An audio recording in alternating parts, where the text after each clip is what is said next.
पूछता है क्या तुम्हारा बीपी लो हो गया था।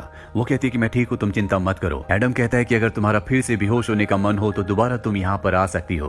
उसका ये मजाक टेसा को बहुत अच्छा लगता है और वो वहाँ से चली जाती है। टेसा का एक छोटा भाई भी होता है जिससे टेसा बहुत प्यार करती है।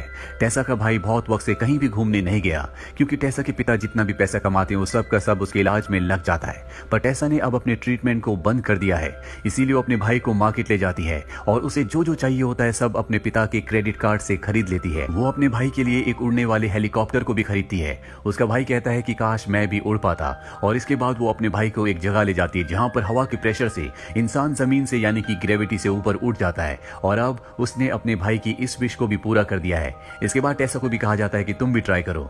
हालांकि शुरू में वो ट्राई नहीं करती पर जल्दी वो मान जाती है और अब टेसा भी हवा में उड़ना शुरू कर देती है जिससे टेसा को बहुत अच्छा लगता है। अब अगले दिन टेसा की मॉम को टेसा के पिता से और टेसा से मिलने आना होता है लेकिन वो लेट हो जाती है।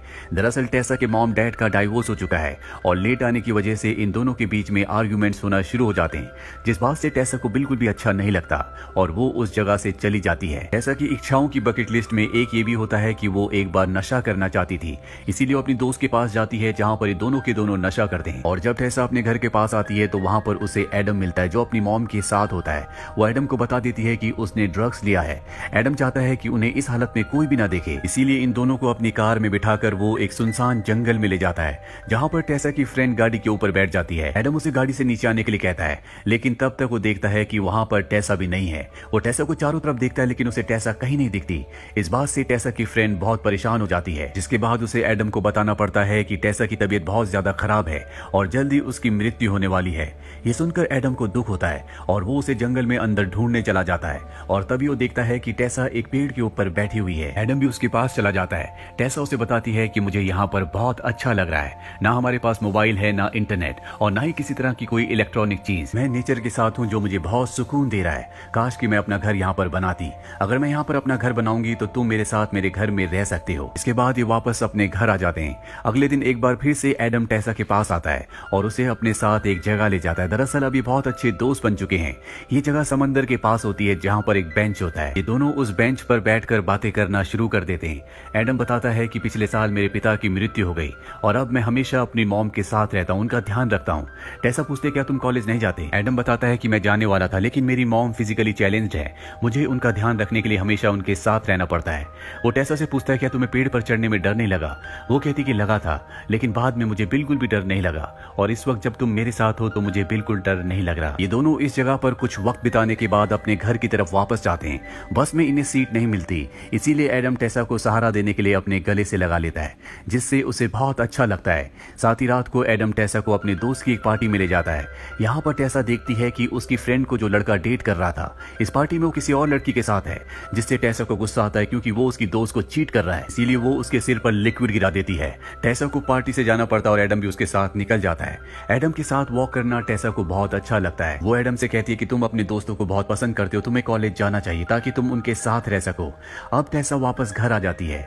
उसे आज एडम के साथ घूमकर पार्टी में जाकर बहुत अच्छा लगा होता है और उसके दिल में एक बार फिर से जीने की हसरत जाग उठती है।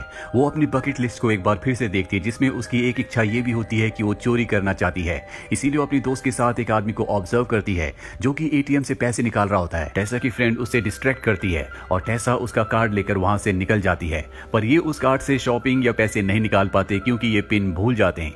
इसके बाद एक मेडिकल शॉप में जाते हैं जहां से कुछ चोरी करते हैं, पर अब ये पकड़े जाते हैं। दरअसल टेसा की फ्रेंड ने वहां से प्रेगनेंसी चेक करने वाली किट को चोरी किया था क्योंकि उसे पता चल चुका है कि उसका बॉयफ्रेंड उसे धोखा दे रहा है। यहाँ पर टेसा के पिता को बुलाया जाता है जो टेसा को समझाने की कोशिश करते हैं कि उसे ऐसा नहीं करना चाहिए, लेकिन टेसा अपनी जिंदगी के आखिरी पलों में अपने मन की हर एक चीज को पूरा करना चाहती है। अब जब टेसा अपने फादर के साथ घर जा रही होती है तो एडम उसे देख लेता है। वो बाइक उनकी गाड़ी के आगे रोक लेता है। टेसा अपनी गाड़ी से उतरकर उसकी बाइक में बैठ जाती है। हालांकि टेसा के फादर ऐसा नहीं चाहते, लेकिन टेसा एडम के साथ निकल जाती है और ये दोनों के दोनों बीच के किनारे बाइक चलाते हैं और रात होने पर यहीं पर ये बोन फायर करते हैं।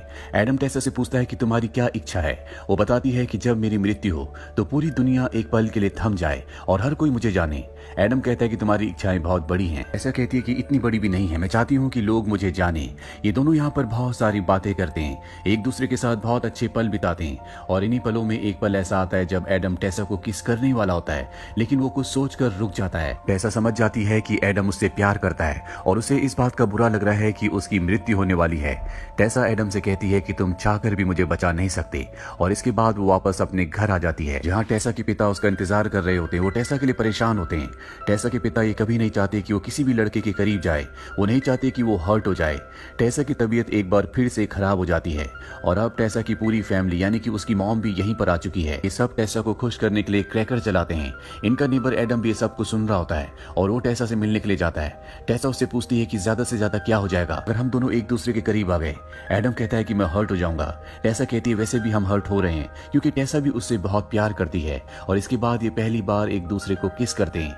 अगली सुबह दिखाया जाता है कि टेसा बहुत खुश है, क्योंकि वो हमेशा से चाहती थी कि वो किसी लड़के से प्यार करे और अब उसकी जिंदगी में एडम है। इसके बाद टेसा अपनी दोस्त के साथ हॉस्पिटल जाती है, क्योंकि वो प्रेग्नेंट है और वो इस बच्चे को जन्म नहीं देना चाहती, वो अबॉर्शन करवाना चाहती है।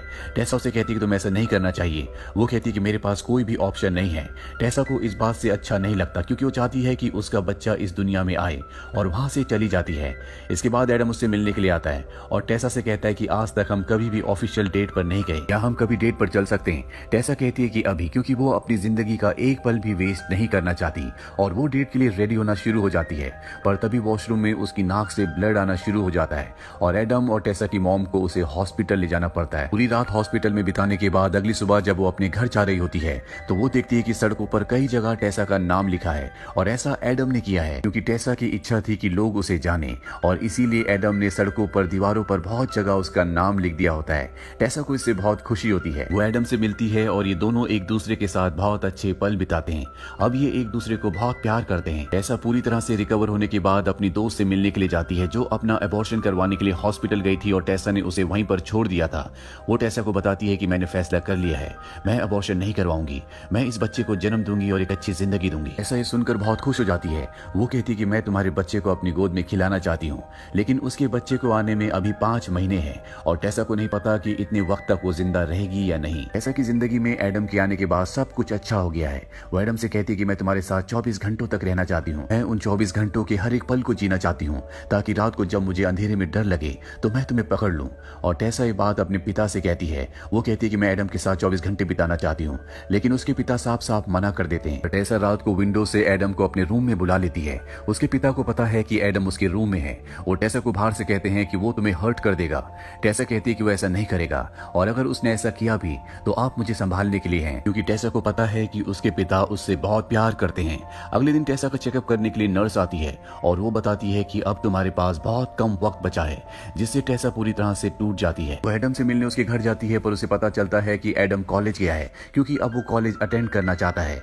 टेसा ने उसे इसके लिए एनकरेज किया होता है, पर टेसा को इससे बहुत गुस्सा आता है, क्योंकि इस पल में जब उसका दिल पूरी तरह से टूटा हुआ है तो उसे एडम का साथ चाहिए था। वो घर वापस आकर अपने कमरे को पूरी तरह से तितर बितर कर देती है, और जब उसके पिता देखते हैं तो कहते हैं कि मैं तुम्हारी हर एक चीज को संभाल कर रखना चाहता हूँ, ताकि तुम हमेशा इन चीजों के जरिए मेरे साथ रहो, लेकिन तुमने कभी मेरे इमोशंस को नहीं समझा। यहाँ पर दीवार पर वो देखते हैं कि टेसा ने अपनी बकेट लिस्ट लिखी है, इन इच्छाओं को पूरा करना चाहती है। टेसा के पिता पूरी तरह से टूट जाते हैं, उनकी आंखों में आंसू होते हैं। दरअसल वो टेसा के साथ वक्त बिताना चाहते हैं, लेकिन टेसा अपनी बकेट लिस्ट को यानी कि अपनी इच्छाओं को पूरा करने के चलते उन्हें वक्त नहीं दे पाती। टेसा को यहाँ पर अपनी गलती का एहसास होता है और वो अपने पिता से माफी मांगती है। इसके बाद वो समंदर के किनारे उसी बेंच पर जाकर बैठ जाती है जहाँ पर वो एडम के साथ आई थी। एडम भी इस जगह पर पहुंच जाता है, जिससे टेसा बहुत नाराज होती है। एडम टेसा से कहता है कि तुमने मुझे कहा था कि मुझे यूनिवर्सिटी जाना चाहिए, वैसे भी बहुत जल्दी तुम मुझे छोड़कर जाने वाली हो, तुम्हारे जाने के बाद मैं इस दुनिया में पूरी तरह से अकेला हो जाऊंगा। और ये कहते कहते उसकी आंखों में आंसू आ जाते हैं। वो नहीं चाहता कि टेसा की मृत्यु हो, लेकिन वो इस चीज को कंट्रोल नहीं कर सकता। टेसा भी अब शांत हो चुकी है। वो एडम से कहती है कि जब तुम कॉलेज जाओगे तो मैं प्रे करती हूँ कि तुम्हें एक बार फिर से प्यार हो जाए, ताकि मैं उस लड़की के प्यार के जरिए तुमसे एक बार फिर से मिल सकूं। टेसा की तबीयत अब बहुत ज्यादा खराब होना शुरू हो जाती है। उसके शरीर में बहुत ज्यादा कमजोरी आ चुकी है।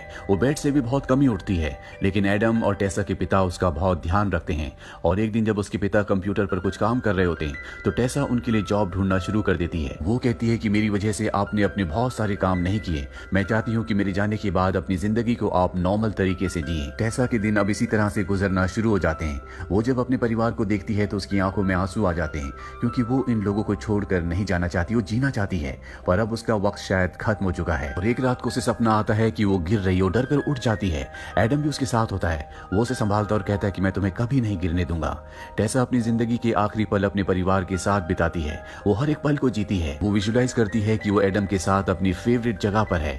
साथ ही वो ये भी विजुलाइज करती है कि उसकी दोस्त का जो बेटा हुआ है वो उसे खिला रही है। टेसा बताती है कि ये जिंदगी बहुत सारे मोमेंट्स से बनी हुई है और हमें हर एक मोमेंट को जीना चाहिए। जो जिंदगी में हो रहा है उसे होने देना चाहिए। हमें अपने लोगों से, अपने परिवार से प्यार करना चाहिए और कोशिश करनी चाहिए कि जिंदगी की हर एक अपॉर्चुनिटी को, हर एक खुशी को हम एंजॉय कर सकें, ना कि दूसरों को ब्लेम करें, दूसरों की जिंदगी को कंट्रोल करें, क्योंकि ऐसा करना जिंदगी नहीं होगी।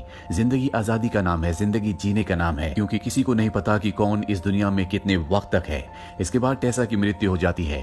टेसा की मृत्यु के बाद एडम अपने कॉलेज में एडमिशन ले लेता है। साथ ही उसके पिता भी अब जॉब करते हैं और उसकी दोस्त जो अबॉर्शन करवाना चाहती थी उसके पास भी अब जिंदगी में एक मकसद है। वो अपने बच्चे की अच्छे से परवरिश करना चाहती है। तो ये थी पूरी कहानी फिल्म नाउ इज गुड की। उम्मीद करते हैं कि ये प्यारी सी लव स्टोरी आपको पसंद आई होगी।